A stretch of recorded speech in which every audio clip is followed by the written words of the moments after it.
നമ്മൾ അവൾക്കെതിരെ എന്തൊക്കെ ചെയ്തതാ? ഒന്നും വ്യക്തമായിട്ട് ഫലിച്ചില്ല. അവളുടെ ശബ്ദം വരെ നമ്മൾ ഇല്ലാതാക്കിയില്ലേ? പക്ഷെ അത്ഭുതം പോലെ ശബ്ദം തിരിച്ചു കിട്ടി. ഈശ്വരാധീനം അവളുടെ കൂടെയുണ്ട്. അത് നമ്മൾ കാണാതിരിക്കരുത്. അത് ശരിയാ. അവളുടെ മുറിയിലെ ആ കൃഷ്ണവിഗ്രഹം, അത് വെറൊരു പ്രതിമ മാത്രമാണെന്ന് ഞാനും വിശ്വസിച്ചിരുന്നു. അവളുടെ ഒരു ബലം കുറയ്ക്കാൻ വേണ്ടി മുമ്പൊരിക്കലും ഞാനും അപ്പച്ചിയും കൂടി ആ വിഗ്രഹം മാറ്റാൻ നോക്കിയതാ. പക്ഷേ ഒരുപാട് അവസരങ്ങളില് ഒരു അത്ഭുതം പോലെ അവൾക്ക് രക്ഷ കിട്ടിയിട്ടുണ്ട്. എന്ത് കൃഷ്ണൻ, ഇതൊക്കെ നമ്മൾ കാര്യങ്ങളൊക്കെ ഒന്ന് കണക്ട് ചെയ്ത് നോക്കുമ്പോ തോന്നുന്നതാ. ജേകൻ ശ്യാമയെ ഇല്ലാതാക്കാൻ പലവട്ടം ശ്രമിച്ചില്ലേ? അവസാനമായിട്ട് അവരുടെ കല്യാണത്തലേന്ന് അവരമ്പലത്തിൽ ബൈക്കിൽ പോയപ്പോ ഗുണ്ടകളെ അയച്ച് ആക്സിഡന്റ് ഉണ്ടാക്കാൻ നോക്കിയില്ലേ? എന്നിട്ടോ അതിശയം പോലെ രക്ഷപ്പെട്ടില്ലേ? അതൊക്കെ യാദൃച്ഛികമായിട്ട് സംഭവിച്ചതാ. നമ്മൾ ചെയ്യാൻ പോകുന്ന കാര്യങ്ങൾക്കിടയിലേക്ക് കൃഷ്ണനെ രാമനെയൊക്കെ കൊണ്ടുവന്നിട്ടിട്ട് ആത്മവിശ്വാസം ഇല്ലാതാക്കണ്ട. നമ്മൾ അശ്വതിയെ ആനന്ദ നിലയത്തിൽ കൊണ്ടെത്തിക്കുന്നതിന് എന്തൊക്കെ ചെയ്യാമോ അതൊക്കെ ചെയ്യണം. വസുന്ധരയുടെ മനസ്സിൽ ശ്യാമയ്ക്കെതിരെ പക കൂട്ടാൻ എന്തൊക്കെയാണോ വേണ്ടത് അതിനൊക്കെ നമ്മൾ കൃത്യമായിട്ട് അവസരങ്ങൾ ഒരുക്കിക്കൊണ്ടേയിരിക്കണം. അതിനോടൊപ്പം സംഗീതത്തിൽ ശ്യാമയുടെ വഴി തടയുകയും വേണം. സംഗീതത്തിൽ മാത്രമല്ല അരുന്ധതി, എല്ലാ തരത്തിലുള്ള അവളുടെ വഴികള് നമ്മൾ അടയ്ക്കണം. അവൾ ആ വീട്ടിൽ നിന്ന് പുറത്താക്കപ്പെടണം. കുടുംബത്തിന്റെയും കമ്പനിയുടെ അവകാശം എന്റെ കയ്യിൽ വരണം. സമാധാനപ്പെട്, കാര്യങ്ങളൊക്കെ ഇനി വേഗത്തിലാവും. ഇതുവരെ നമ്മൾ 3 പേരായിരുന്നു ശ്യാമയ്ക്കെതിരെ ഉണ്ടായിരുന്നത്.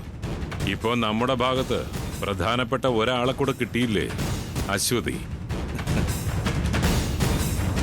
നമ്മൾ 3 പേരും കൂടി ചെയ്യേണ്ടത് അശ്വതി ഒറ്റയ്ക്ക് ചെയ്തോളും.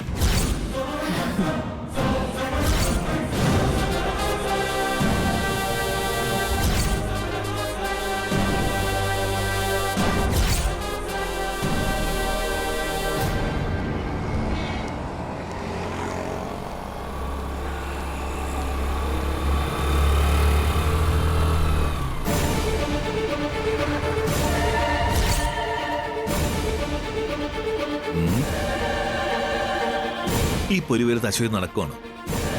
വന്നേ, ഞാൻ വണ്ടി കൊണ്ടുവിടും. വഴിന്ന് മാറ. ഞാനേ ഒരു കാര്യം പറയട്ടെ. ചൂടാവുമ്പോഴാ അശ്വതിയുടെ ഭംഗി ഒന്നുകൂടി കൂടുന്നേ.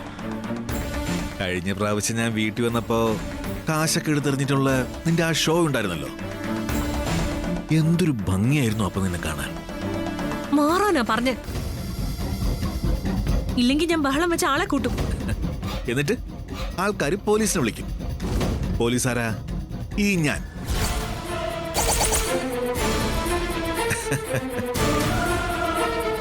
അതുമല്ല, പൊതുജനത്തിന് ചില മുൻധാരണകളുണ്ട് അശ്വതി. ഒറ്റയ്ക്ക് താമസിക്കുന്ന പെണ്ണുങ്ങളൊക്കെ കുഴപ്പക്കാരാണെന്ന്. അതുകൊണ്ട് തന്നെ ഞാൻ പറയുന്നത് ജനം കൂടുതൽ വിശ്വസിക്കൂ.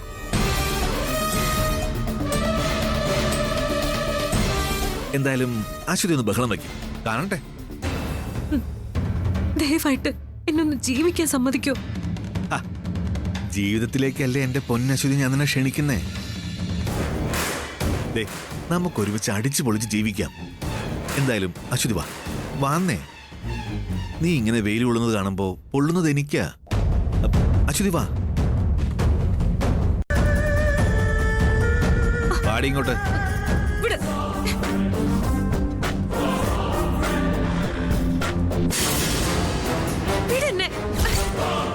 അശ്വതി ചേച്ചി അല്ലാതെ ബലം പിടിച്ചിട്ട് കാര്യമില്ല. മര്യാദക്ക് എന്നോട് വാ. ദൈവമേ, പാടി ഇങ്ങോട്ട് വരാൻ.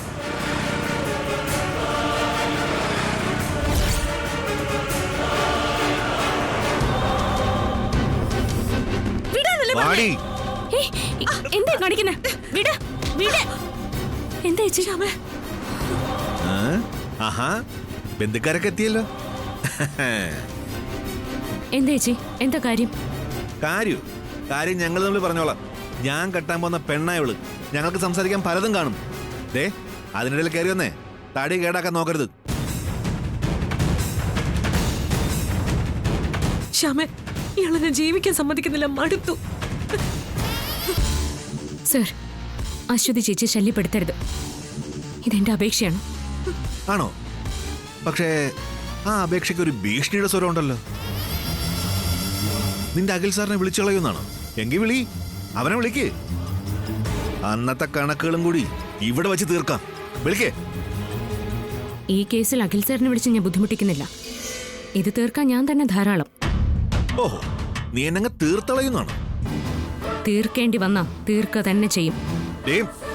ഹാ, ചുമ്മാ വരട്ടാതെ സാറേ.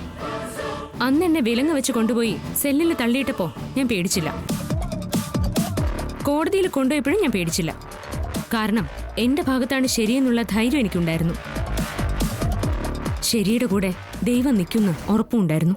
അത് ശരി. എങ്കിലേ ഞാൻ ഇവളെ അങ്ങ് കൊണ്ടുപോവുക. നീ ഇവളെ രക്ഷിക്കുന്നത് എനിക്കൊന്ന് കാണണം. പാടി ഇങ്ങോട്ട് വാ.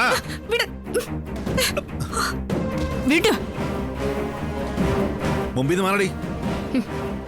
എന്റെ ദേഹത്ത് കൈവെക്കുന്നതേ 2 വട്ടം ആലോചിച്ചിട്ട് വേണം. അന്ന് അഖിൽ സാറ് തന്റെ ജീവൻ ബാക്കി വെച്ചതേ ഞാൻ പറഞ്ഞതുകൊണ്ടാ. പക്ഷെ ഇനി ഒരിക്കൽ കൂടി ഞാനത് പറയില്ല.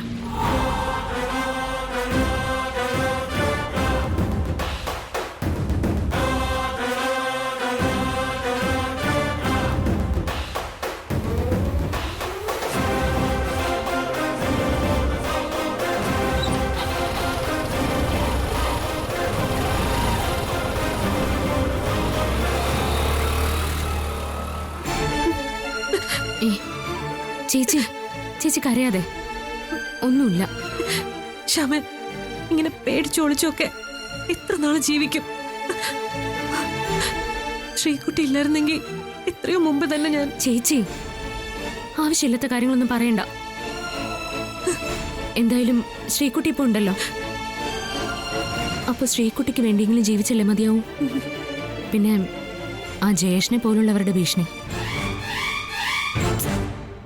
അതിനി ഗൗരവത്തോടു കൂടി തന്നെ കാണണം. നമുക്ക് DGPക്ക് പരാതി കൊടുക്കാം. സത്യത്തിൽ ശ്യാമേ, നിന്നെ കണ്ടപ്പോ തന്നെ എനിക്കൊരു ധൈര്യം കിട്ടി. എന്നെ ആർക്കും പേടിപ്പിക്കാൻ പറ്റില്ലെന്ന് ഞാൻ കരുതിയിരുന്നെ. പക്ഷെ ഒരു സ്ത്രീ തോറ്റുപോകുന്ന ഒരുപാട് സമയങ്ങളുണ്ടെന്ന് എനിക്കിപ്പോ മനസ്സിലായി. ചേച്ചി സമാധാനിക്കുക. എന്തായാലും ഇനി വീട്ടിലേക്ക് നടന്നു പോണ്ട. ഞാനൊരു ഓട്ടോ പിടിക്കാം. ശ്യാമേ, എന്താ ചേച്ചി? വീട് വരെ ശ്യാമയും കൂടെ ഒന്ന് വരുവോ? കഴിഞ്ഞതിനെ കുറിച്ച് ഇനി ഒന്നും സംസാരിക്കണ്ട. സത്യം ചെയ്. എന്റെ കയ്യിൽ തൊട്ട് സത്യം ചെയ്. ഇനി അവളെ കാണുകയോ സംസാരിക്കുകയോ ചെയ്യില്ലെന്ന്.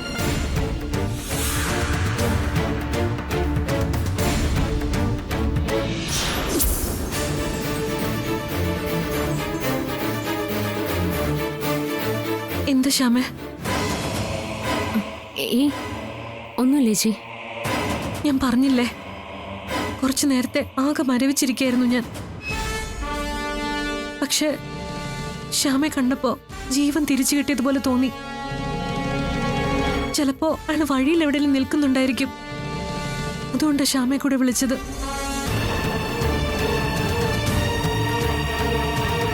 അമ്മയോട് ഞാൻ സത്യം ചെയ്ത് പറഞ്ഞിരുന്നു അശ്വതി ചേച്ചി ഇനി കാണില്ലെന്ന്. പക്ഷേ ഇവിടെ അശ്വതി ചേച്ചിയുടെ ജീവൻ തന്നെ അപകടത്തിലാ. ഈശ്വരനും ആഗ്രഹിക്കുന്നത് ഞാനിപ്പോ അശ്വതി ചേച്ചിയുടെ കൂടെ നിൽക്കാനായിരിക്കും.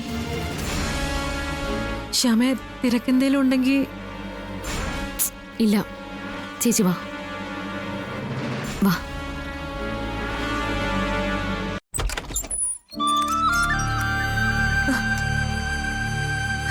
ചേച്ചി അവിടെ ഇരിക്ക. ചേച്ചി, ചേച്ചി കരയാതെ. എന്തായാലും ഇനി അയാളുടെ ഭാഗത്തുനിന്ന് വലിയ ശല്യമൊന്നും ഉണ്ടാവില്ല. ചേച്ചി, മക്കളുമായിട്ട് ഒറ്റയ്ക്ക് ജീവിക്കുന്ന എല്ലാ സ്ത്രീകളുടെ അവസ്ഥ ഇത് തന്നെയാ. ഇതുപോലുള്ള ഉദ്ദേശം മനസ്സിൽ വെച്ചിട്ടായിരിക്കും രക്ഷകനാണെന്ന് പറഞ്ഞ് അടുത്തു കൂടുന്നത്.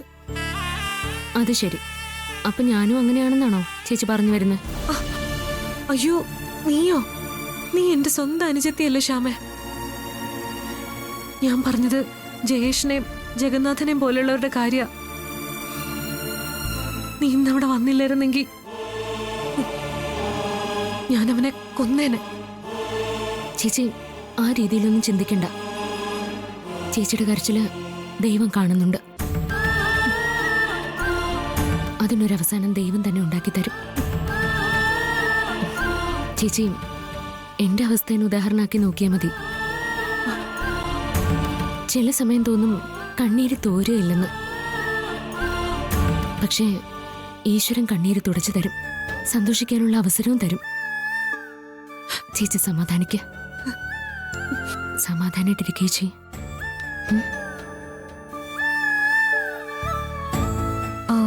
നിനക്ക് കുടിക്കാൻ എന്തെങ്കിലും എടുക്കട്ടെ ശ്യാമേ? ഒന്നും വേണ്ട ചേച്ചി, ഇവിടെ ഇരിക്കെ.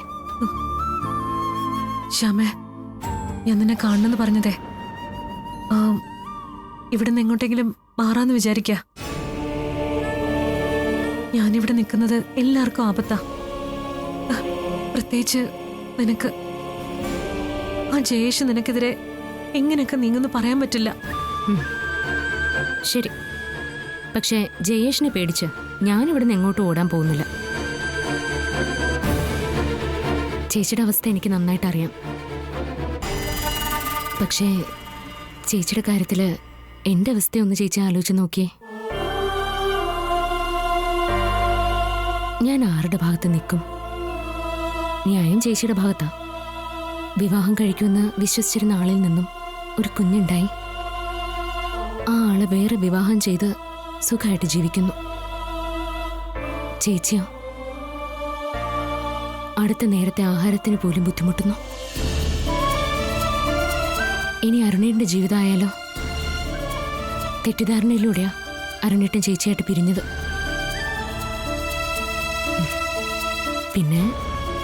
പിന്നെ ഐശ്വര്യെടുത്തി.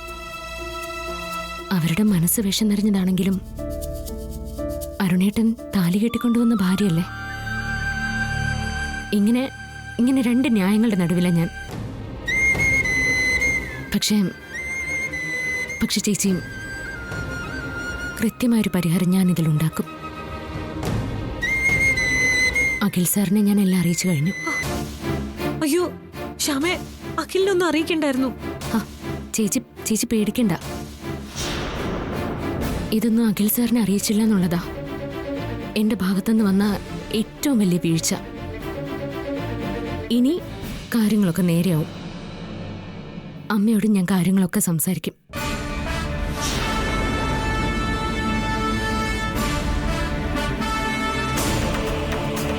അമ്മ പാകതയില്ലാതെ ഇടപെട്ടു. അതാ പലരുടെയും ജീവിതത്തെ ഇപ്പൊ ബാധിച്ചിരിക്കുന്നത്, അമ്മയുടെ ജീവിതം ഉൾപ്പെടെ.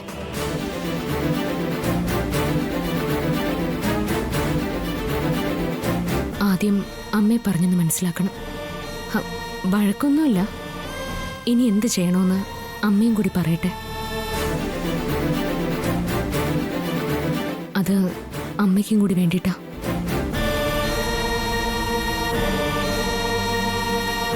ശ്യാമേ, നീ എനിക്ക് വേണ്ടി നിന്നിട്ട് അവസാനം ഇത് നിന്റെ ജീവിതത്തെയാ ബാധിക്കുന്നത്.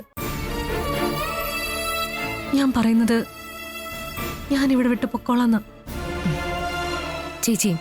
ചേച്ചി പോകുന്ന പുതിയ സ്ഥലത്ത് ചേച്ചിക്ക് സമാധാനം കിട്ടുമോ? എങ്കിൽ ചേച്ചി പോയിക്കോ. ചേച്ചി പറ, ചേച്ചിക്ക് പുതിയ സ്ഥലത്ത് സന്തോഷം കിട്ടുമോ? ആ ഭാഗത്തേക്കാണെന്ന് തോന്നുന്നു. ആ റോഡിലൂടെ പോയിക്കോ. ശരി മാഡം. ഇല്ല, കിട്ടില്ല. അതുകൊണ്ടാ ഞാൻ പറയുന്നത്. ഈ രീതിയിലൊരു പരിഹാരമല്ല, ശാശ്വതമായൊരു പരിഹാരമാണ് വേണ്ടത്. അതുകൊണ്ടാ ഞാൻ എല്ലാ കാര്യങ്ങളും അഖിൽ സാറിനെ അറിയിക്കാമെന്ന് വിചാരിച്ചത്. ഞാനും അഖിൽ സാറും കൂടി ആലോചിച്ച് എന്തെങ്കിലും ഒരു തീരുമാനം ഉണ്ടാക്കും.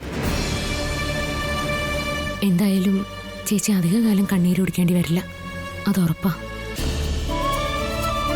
ചേച്ചി, ഞാൻ മുമ്പ് പറഞ്ഞിട്ടില്ലേ, നമ്മൾ പല കാര്യത്തിലും ഒരുപോലെയാ.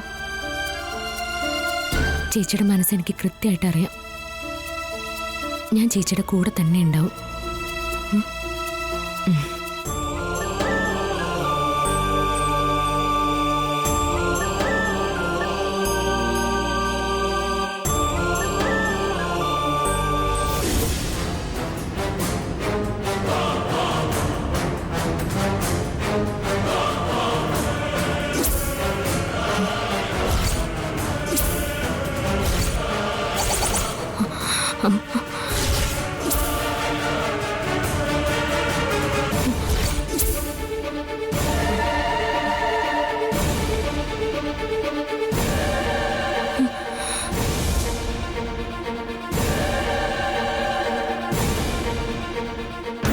അമ്മ, ഞാൻ എനിക്കെല്ലാം മനസ്സിലായി. എനിക്കെല്ലാം മനസ്സിലായി. ദൈവമായിട്ടാ ഇപ്പൊ എന്നെ ഇവിടെ കൊണ്ടുവന്നത്. ഒരു കുടുംബത്തെ ഒറ്റുകൊടുത്ത് ശത്രുപക്ഷത്ത് ചേർന്നങ്ങ് നിൽക്കുക. അയ്യോ അമ്മ, ഇല്ല, നിർത്ത.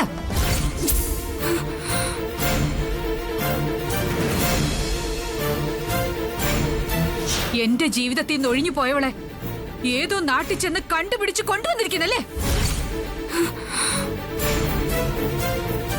എന്നോടും എന്റെ കുടുംബത്തോടും പ്രതികാരം ചെയ്യാൻ വേണ്ടി. നീ അഖിലിനെ കല്യാണം കഴിച്ചതിനെ ഞാൻ എതിർത്തു.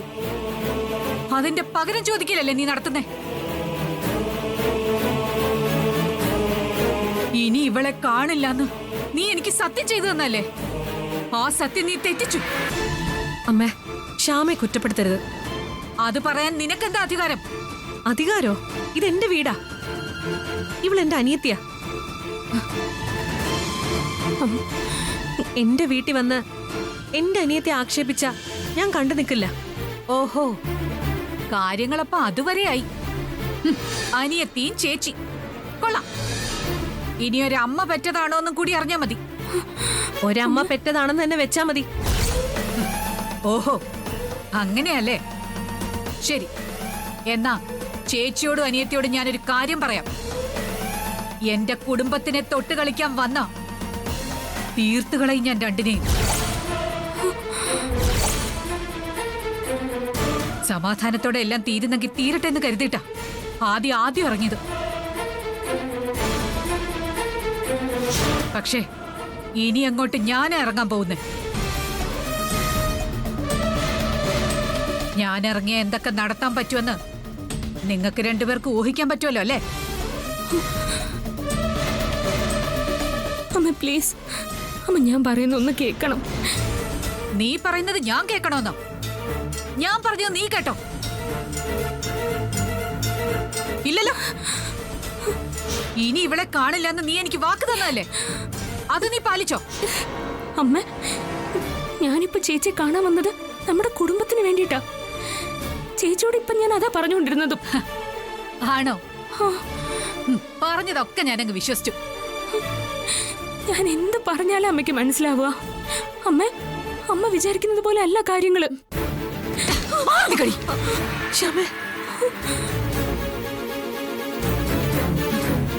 എന്റെ ദേഹത്ത് തൊട്ടുപോകരുത്. ഒരു കാര്യം, ഇനി ഇവിടെ നിന്ന് നിങ്ങൾ അധികം സംസാരിക്കരുത്. കുടുംബം തകർക്കാൻ പോണെന്നൊക്കെ പറഞ്ഞ് വിഷമിച്ചല്ലോ. എനിക്കൊരു കുടുംബം ഉണ്ടാകേണ്ടതായിരുന്നു. എനിക്കും സ്വപ്നങ്ങളും ആഗ്രഹങ്ങളും ഒക്കെ ഉണ്ടായിരുന്നു. അതൊക്കെ തല്ലി തകർത്തത് ആരാ? ഇവിടെ ഇപ്പൊ കുറ്റമല്ല ശ്യാമയ്ക്കല്ലേ? ഇതുപോലൊരു മരുമകളെ കിട്ടാനേ 100 ജന്മം തപസ്സിരിക്കണം. ഞാൻ അരുണിനെ കാണാൻ വരുന്നതോർത്ത് പേടിക്കണ്ടെന്ന് ഞാൻ അന്നേ പറഞ്ഞതാ. ഇപ്പോഴും ഞാനതാ പറയുന്നേ. ഞാൻ അങ്ങോട്ട് വരില്ല. അരുൺ ഇങ്ങോട്ട് വരാതെ നിങ്ങൾ കുടുംബക്കാര് നോക്കിയാ മതി. ചേച്ചി, എന്റെ കുടുംബത്തിലെ ഒരാളെ കൂറുമാറ്റിയെടുത്തതിന്റെ ബലത്തില് നീ അങ്ങ് ഡയലോഗ് അടിച്ച് തകർക്കുകയാണല്ലോ. അമ്മ, നിന്നെ കണ്ട് കാര്യങ്ങൾ സംസാരിച്ച് എല്ലാം തീർക്കാനായിരുന്നു ഞാൻ വന്നത്. നീ എന്തെങ്കിലും നഷ്ടപരിഹാരം ആവശ്യപ്പെടുന്നത് എന്ത് തരാന്നും കരുതി. പക്ഷേ ഇപ്പൊ എനിക്ക് മനസ്സിലായി എന്തൊക്കെയോ ഉദ്ദേശിച്ചുള്ള പുറപ്പാടാണെന്ന്. രണ്ടുപേരുടെ ഉദ്ദേശം നടക്കാൻ പോകുന്നില്ല. ഈ വസുന്ധരയെ പറയുന്നേ. നിന്നെ ഞാൻ ഈ നാട്ടിൽ നിന്ന് തന്നെ ഓടിച്ചിരിക്കും. അരുണിന്റെ ജീവിതം തകർക്കാവുന്ന നീ കരുതണ്ട.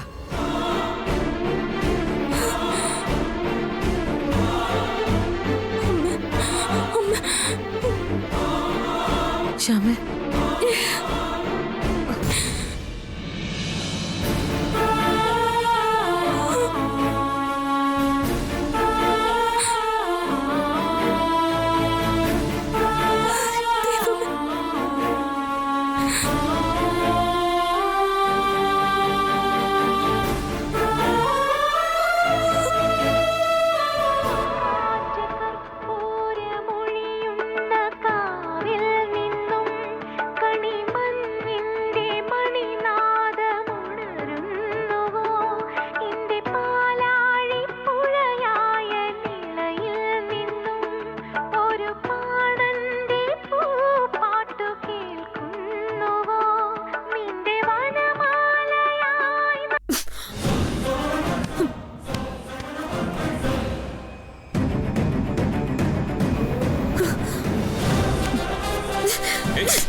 അവള് പാടുന്നത് കൊടുക്കത്തെ ഹിറ്റാവുക.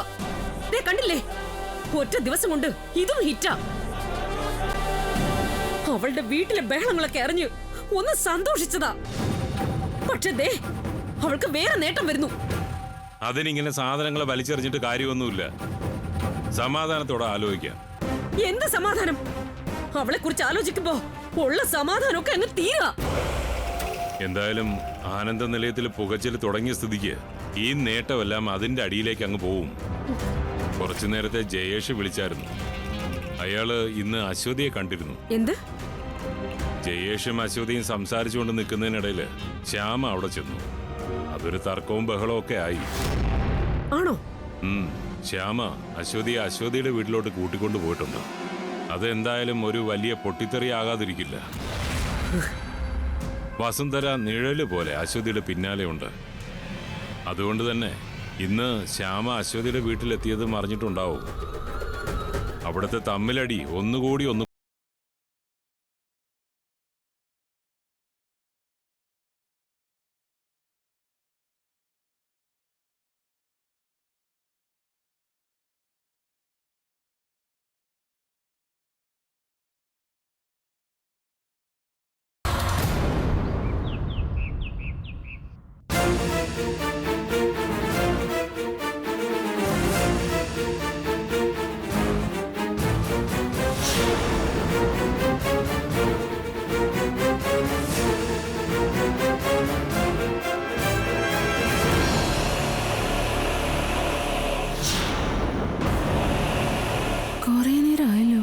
തെക്ക് വടക്ക് നടക്കുന്നു. ഇന്നിവിടെ ഒരു അഗ്നിപർവ്വതം പൊട്ടും.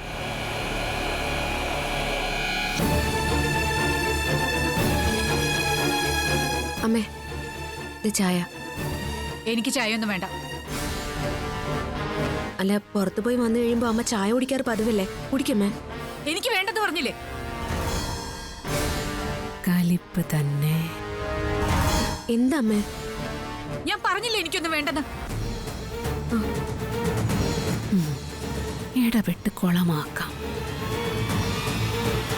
ചായം കൊണ്ട് വന്നിരിക്കുന്നു. എന്താ എടുത്തി? എന്താ അമ്മ? എന്താ കാര്യം? ഒന്നുമില്ലെന്ന് പറഞ്ഞില്ലേ? എന്നോട് ആരും സംസാരിക്കാൻ വരണ്ട. അമ്മേ, എന്നാലും ഒന്നും മിണ്ടരുതെന്ന് പറഞ്ഞില്ലേ? എന്താ എന്റെ വാക്കിനൊരു വിലയില്ലേ? ഞാൻ പറഞ്ഞ അനുസരിക്കാൻ വയ്യേ? ഞാൻ വെറും പാവമാണെന്ന് കരുതിയോ? ഞാൻ കാണിച്ചുതരാം. എന്റെ അധികാരം എന്താണെന്നും ശക്തി എന്താണെന്നും ഇന്ന് കാണിച്ചുതരാം.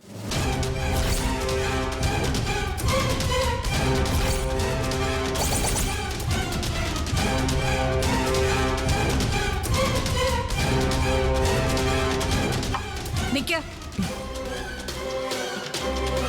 എങ്ങോട്ട് പോവാ? എന്താ അമ്മേ? എന്താ ശ്യാമേ? നിന്നെ ആരെ ഇവിടെ വിളിച്ചേ? ഞാൻ ഇവള് സംസാരിക്കുന്നതിനിടയ്ക്ക് നിനക്കെന്താ കാര്യം? മാറങ്ങോട്ട്. ചോദിച്ചത് കേട്ടില്ലേ? എവിടെ പോകുന്നു? അമ്മ, അതെന്താ അങ്ങനെ ചോദിക്കുന്നേ? ഇത് എന്റെയും കൂടി വീടല്ലേ? അല്ല, ഇത് നിന്റെ വീടല്ല, ഇത് എന്റെ വീടാ.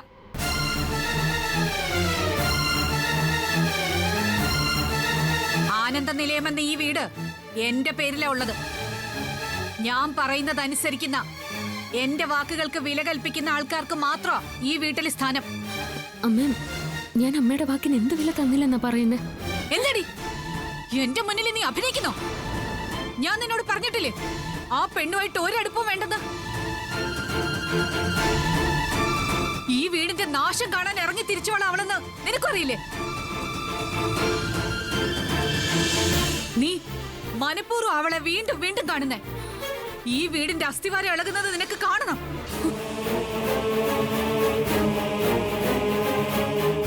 ഇവളാ പെണ്ണിനെ ചെന്ന് കണ്ടു അല്ലേ അമ്മേ? അമൃതേടത്തിക്കും കാര്യം അറിയാം, എന്നിട്ടും ഒന്നും അറിയാത്ത പോലെ അഭിനയിക്കുക.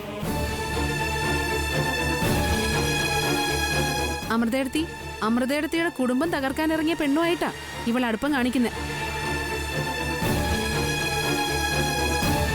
ഇക്കാര്യത്തിൽ വേറെ ആരും സംസാരിക്കണ്ട.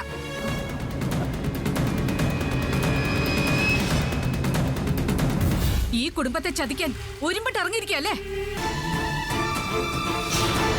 നിനക്കിനി ഈ വീട്ടിൽ സ്ഥാനമില്ല.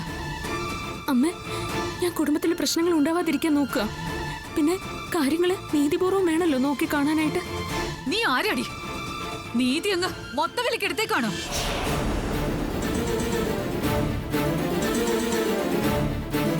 നീതിയെക്കുറിച്ച് സംസാരിക്കുന്നു. അഖിയെ നീ കല്യാണം കഴിച്ചത് നീതിയോടെ ആയിരുന്നോ?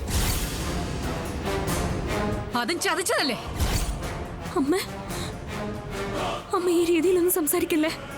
ഞാൻ ഏത് രീതിയിൽ സംസാരിക്കണമെന്ന് നീയാണോ തീരുമാനിക്കുന്നത്?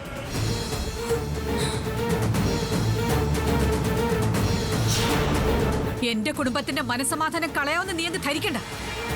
അമ്മ, അമ്മ, നമ്മള് സംസാരിക്കുന്ന വിഷയത്തിന്റെ ഗൗരവം അമ്മയ്ക്ക് അറിയാലോ. നമുക്ക് രണ്ടുപേർക്കും മാത്രമായിട്ട് സംസാരിക്കാം. നമുക്ക് രണ്ടുപേർക്കും കൂടി സംസാരിക്കാമെന്നോ? അതിന് നീ എന്റെ ആരാ? അമ്മ, നിനക്ക് ഇവിടെ സ്ഥാനമില്ല. നീ എന്റെ ബന്ധുവല്ല. അമൃതേടത്തി നിൽക്കുന്നത് കൊണ്ടാ അമ്മേ മാറി നിന്ന് സംസാരിക്കാന്നൊക്കെ പറയുന്നത്. പഠിച്ച കള്ളിയാ ഇവള്. അമ്മ പറഞ്ഞ പോലെ അഖിലിനെ സൂത്രത്തിൽ തട്ടിയെടുത്ത് ഈ വീട്ടിലോട്ട് കയറി വന്ന് സംസാരിക്കണ്ട.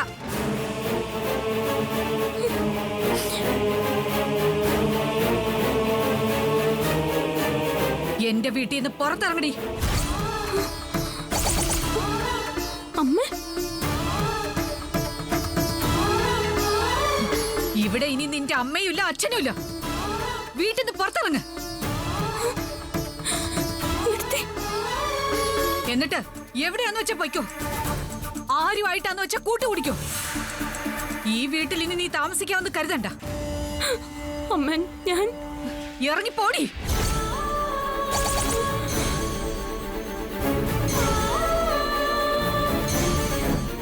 ഇറങ്ങടി. അയ്യോ അമ്മ, ഇവളുടെ കൂടെ നിനക്ക് ഇറങ്ങണം. ഇങ്ങോട്ട് അമ്മ, ഞാനൊന്ന് ഇങ്ങോട്ട്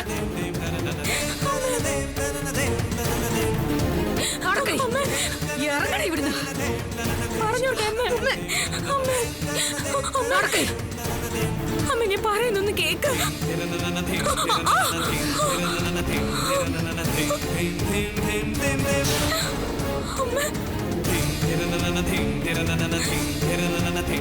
നിന്റെ വീട്ടിലേക്ക് പോ, അല്ലെങ്കിൽ എങ്ങോട്ടാന്ന് വെച്ചാ പോ. അമ്മ, അയ്യോ അമ്മ, ശ്യാമ. ദേ, വേറെ ആരും ശബ്ദിക്കരുതെന്ന് ഞാൻ പറഞ്ഞു.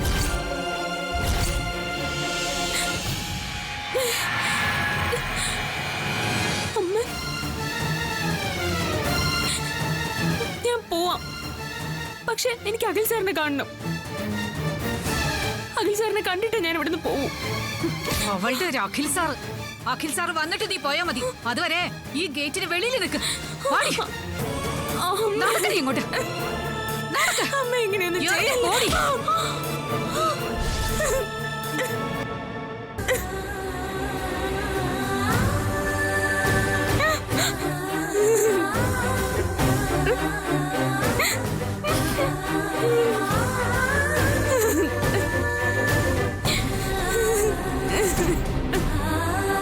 ഇവിടെ താമസിക്കണമെന്നുണ്ടെങ്കിൽ അകത്തേക്ക് കയറാൻ, അകത്തേക്ക് കയറാൻ.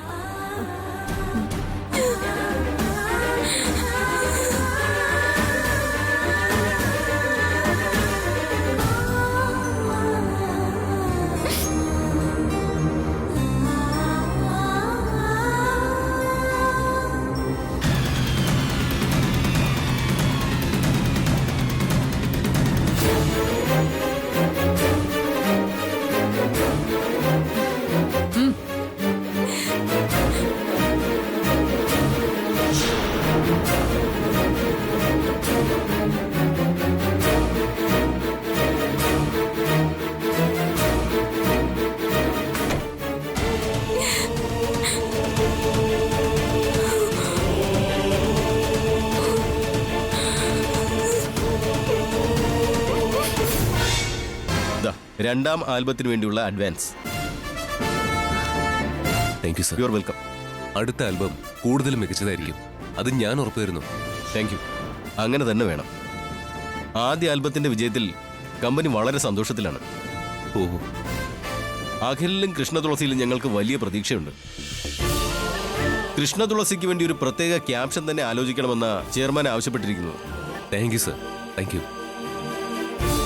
അന്ന് കൃഷ്ണതുളസിയുടെ ശബ്ദം പോയിരുന്ന സന്ദർഭത്തിൽ നമ്മൾ തമ്മിൽ ചില പരിഭവങ്ങളുണ്ടായി. അതൊക്കെ അങ്ങ് മറക്കണം. ഞാൻ പറഞ്ഞില്ലേ, കമ്പനി നോക്കുന്നത് ലാഭവും വിജയവും മാത്രമാണ്. നിങ്ങൾ ഞങ്ങൾക്ക് ലാഭവും നേട്ടവും തരുന്ന കാലത്തോളം ഞങ്ങൾ ഹാപ്പിയാണ്. എന്തായാലും ഞങ്ങളുടെ ഗായികയോട് അന്വേഷണം പറഞ്ഞോളൂ. ആ കുട്ടിയോട് സന്തോഷത്തോടെ ഇരിക്കാൻ പറയും. പാട്ടുകാരുടെ മനസ്സ് സന്തോഷവും സമാധാനവും നിറഞ്ഞതായിരിക്കണം. എന്നാലേ രാഗവും ഭാവവും ഒക്കെ ശരിയാവും. അതെ സർ, ആളെ ഹാപ്പിയാക്കി ഇരുത്തുക എന്നുള്ളതാ എൻ്റെയും ലക്ഷ്യം.